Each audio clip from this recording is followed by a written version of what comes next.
আসসালামু আলাইকুম সুপ্রিয় দর্শক, কেমন আছেন আপনারা? আশা করি আল্লাহর রহমতে আপনারা সবাই অনেক ভালো আছেন। ডক্টর শফিকুর রহমান এবং তারেক রহমান হলেন বর্তমান বাংলাদেশের দুইজন অত্যন্ত জনপ্রিয় দুইজন মানুষ।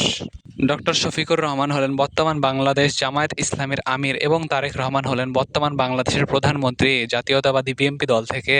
তবে আপনারা কি জানেন এনাদের দুইজনের মধ্যে কে বেশি ধনী, কার বেশি টাকা পয়সা সম্পদ রয়েছে এবং কার বার্ষিক আয় সবচেয়ে বেশি? চলুন আমরা সবাই এই ভিডিওটিতে জেনে নিই। তারেক রহমান এবং জনাব ডক্টর শফিকুর রহমান সম্পর্কে অনেক কিছু বিস্তারিত জানতে ভিডিওটি সম্পূর্ণ দেখার অনুরোধ রইল।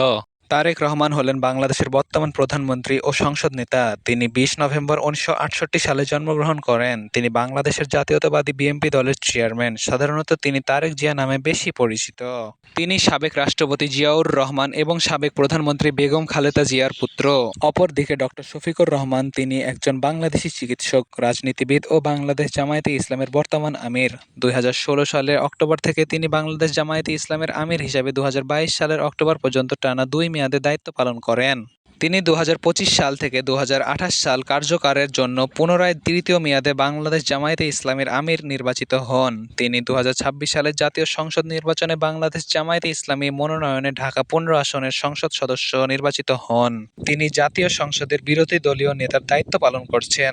বাংলাদেশ জামায়াতে ইসলামীর আমির ডক্টর শফিকুর রহমানের মোট সম্পদের পরিমাণ প্রায় ১.৫ কোটি টাকা এবং তার বার্ষিক আয় ৩,৬০,০০০ টাকা। অপরদিকে বাংলাদেশ জাতীয়তাবাদী দল বিএনপির চেয়ারপারসন তারেক রহমানের মোট সম্পদের পরিমাণ ১,৯৭,০০,০০০ টাকার বেশি এবং তার বার্ষিক আয় প্রায় ৬,৭৬,০০০ টাকা। সুপ্রিয় দর্শক, আপনার ডক্টর শফিকুর রহমানকে বেশি ভালো লাগে নাকি তারেক রহমানকে বেশি ভালো লাগে তা অবশ্যই কমেন্ট করে জানাবেন। এবং ভিডিওটি যদি আপনার অনেক ভালো লেগে থাকে তবেও ভিডিওটিতে লাইক দিয়ে চ্যানেলটি সাবস্ক্রাইব করে দেবেন। ধন্যবাদ।